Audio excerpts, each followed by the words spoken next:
Assalamu alaikum wa rahmatullahi wa barakatuh. Sayyid Ammar put out a new video yesterday and I decided to do a little speed run, see how quickly I could get one down.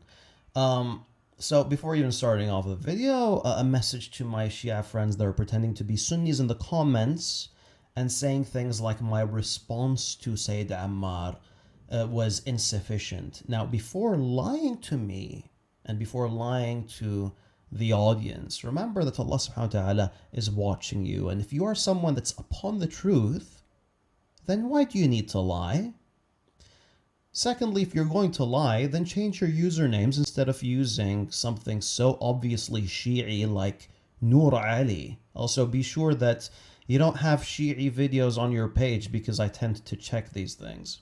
And of course, a quick disclaimer to the Sunnis, don't use this to generalize. A lot of Shi'is are truthful and truth seekers, but yeah, there are gonna be some bad apples everywhere. Now let's get back to the Ammar Nakshawani video. Fire intro. Now allow me to summarize before getting into the clips. The Prophet, peace be upon him, before passing away, gathers the companions around him and tells him that he wants to write something that if they stick by, they will not go astray. Now during this time, a commotion occurred and the Prophet, peace be upon him, made everyone leave. So what exactly is going on? Ammar is going to provide us with the details. Ibn Abbas said, when the ailment, sickness of the Prophet became worse, he said, who said?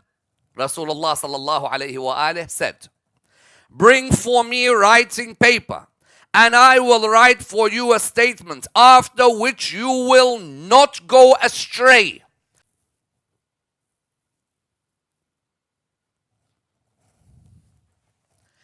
Umar said the Prophet is seriously ill, and we have got Allah's book with us, that's sufficient.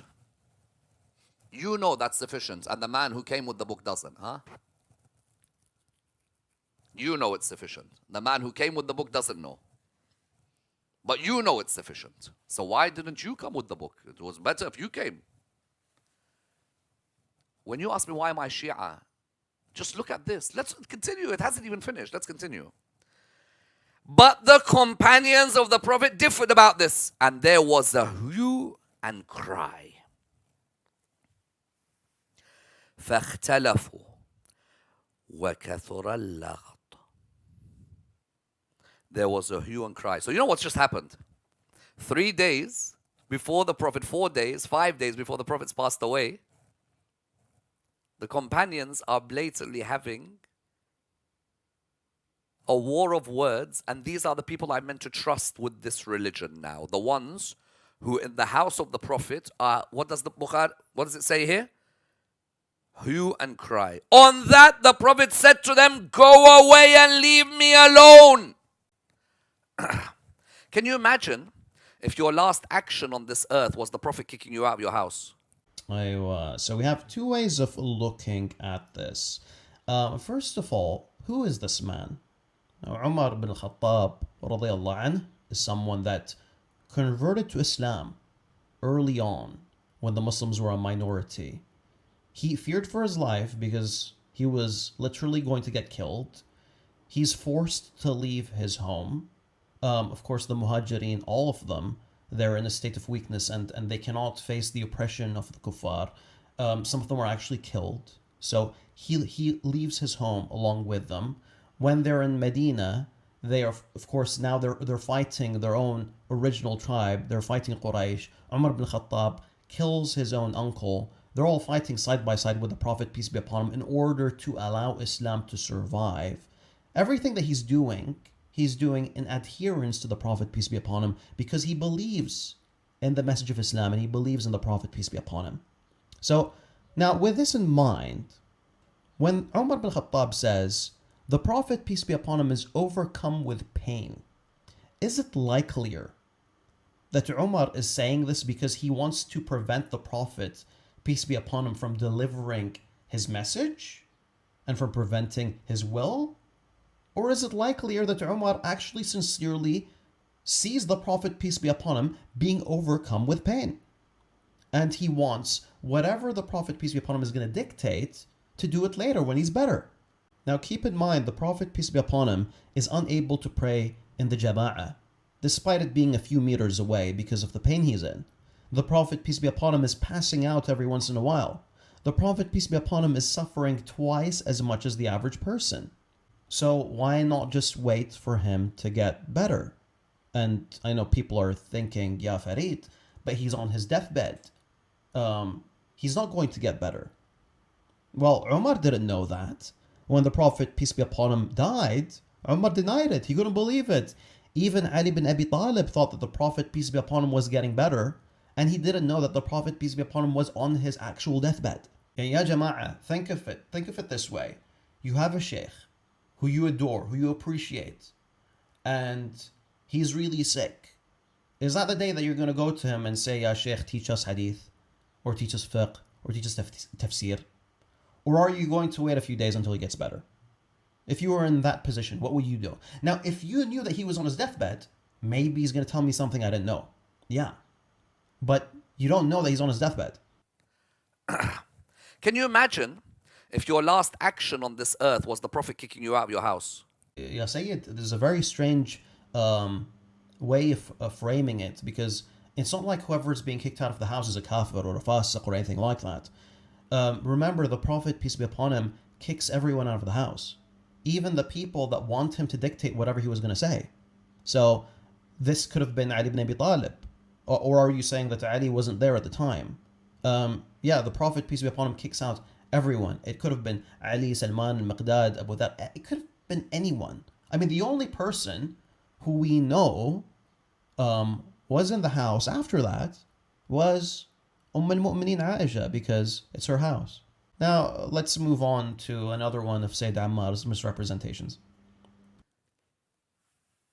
In one hadith, pain has overcome him. In this hadith, we see which words? Go back to it. We see مَا شَأْنُهُ أَهَجَرَ.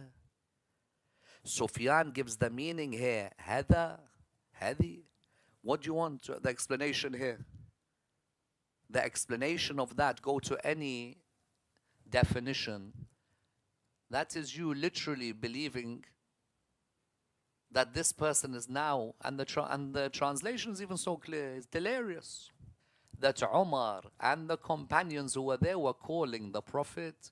Some of them were saying, listen to the Prophet. Others went to the Umar conclusion that he is delirious.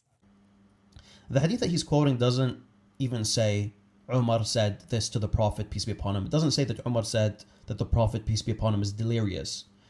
It says, they said, is he delirious? Is he delirious? Question mark, first of all. And again, Ammar, this could be said about anyone. Anyone that you hate, you can say this about. You can say, oh, you know, if you're a Nasibi, you can say, oh, this is clearly referring to Ali.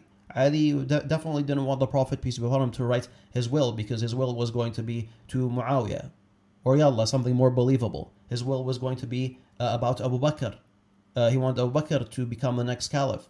He just appointed Abu Bakr to lead the prayer. And now he wants to include Abu Bakr as the next caliph. Someone can say this.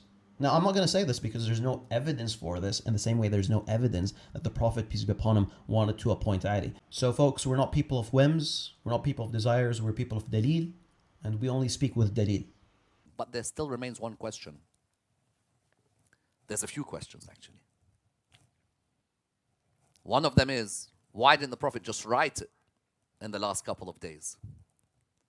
The Prophet, peace be upon him, his family, has already realized that when Umar begins to say that the pains overcome you, or that you are delirious, the Quran's enough for us, these guys aren't listening to anything I'm doing.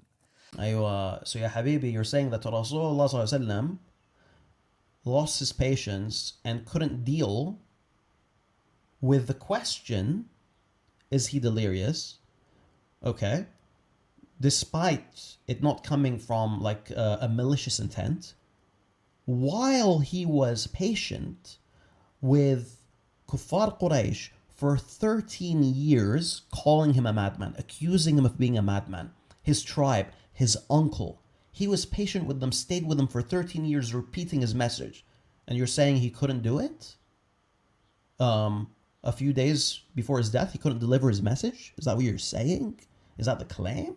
And by the way, now what I really don't understand is this assumption that this is definitely a will about Ali being the next caliph. Radiallahu anh. I don't understand this because you believe that the Prophet, peace be upon him, appointed Ali in front of 10,000 people. And this was diffused, allegedly, because Umar said he is delirious, which he didn't even say. Not even according to the hadith that you're quoting. So, if the Prophet, peace be upon him, appoints Ali in front of 10,000 people, that has more weight than writing a will, because wills can be forged. You can't fool 10,000 people into thinking something that you didn't say.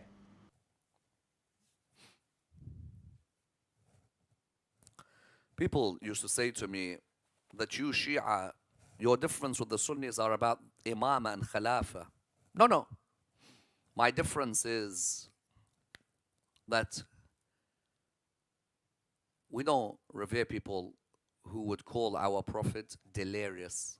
Saying that Umar is evil and Aisha killed the Prophet ﷺ, and Abu Bakr is a bad guy, and all of this, and then saying I'm Shi'i because of this, or for any of these reasons that you're mentioning, you're shifting the goalposts, man. That's not why you're a 12-er Shi'i. Now, if I'm not a 12-er Shi'i, I'm going to go to hell. Ya Ammar.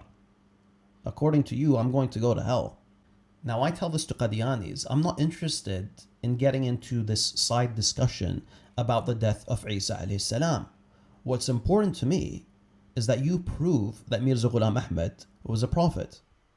Similarly, Ya Ammar, if you want anyone to believe that Muhammad bin Hassan al-Askari has been hidden for 1,200 years and he's the divinely appointed Imam, then you're going to have to provide evidence for that.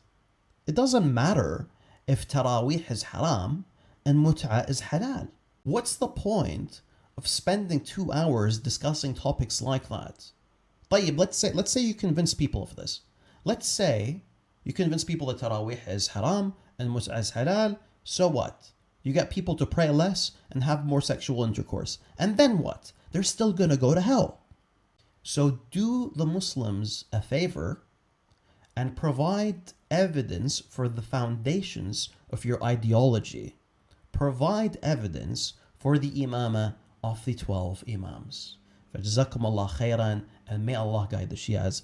Wassalamu alaikum wa rahmatullahi wa barakatuh.